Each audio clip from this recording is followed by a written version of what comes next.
Our final speaker today is Niccolo Milanese, who is co-president of European Alternatives, which has also partnered with 3 million British in Europe in this campaign.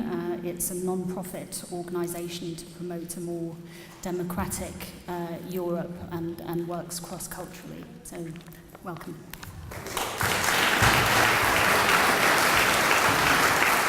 Thank you. My grandfather emigrated from Sicily to Wales in the 1950s. After the Second World War, after the devastation caused in Italy by Mussolini and others, to come and work as a coal miner in Wales to contribute to the reconstruction of this country, the reconstruction of a continent. So I was born here in London, and now I live in Paris with my French wife and French children as a British citizen abroad.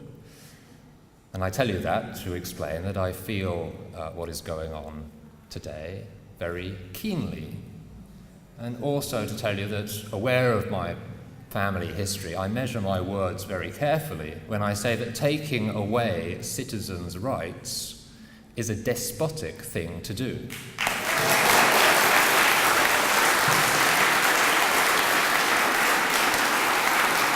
It is a despotic thing to do and not a democratic thing to do. It is not democracy to have tyranny of the majority.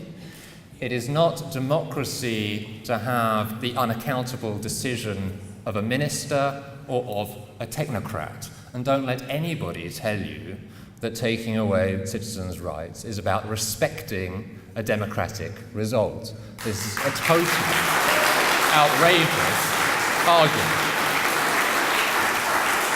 Secondly, in addition to being anti-democratic, it is most probably illegal under international law to be taking away acquired rights. And there are many precedents, and I would expect that if it were to ever to happen, there would be very, very many cases going through the international courts to challenge it. And there's good reason for that, because citizens' rights are, amongst other things, our protection against the government. And it's because of that what is happening today is not just about 3 million citizens. It's not just about 4 million or 4.5 million if you include the UK citizens abroad. It's about everybody's citizens' rights. If we allow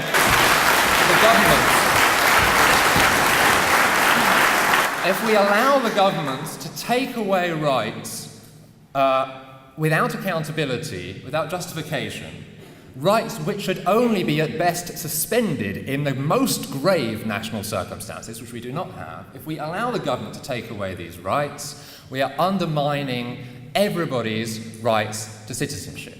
And so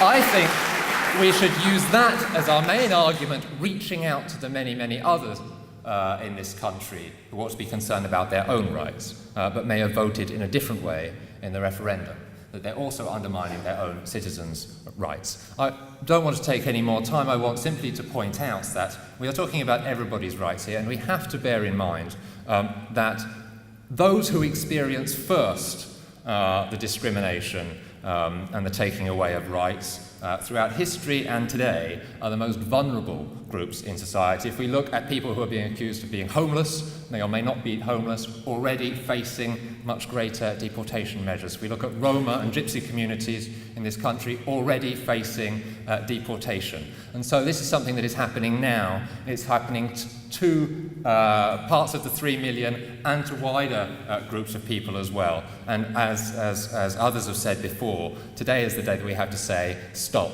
enough. Thank you.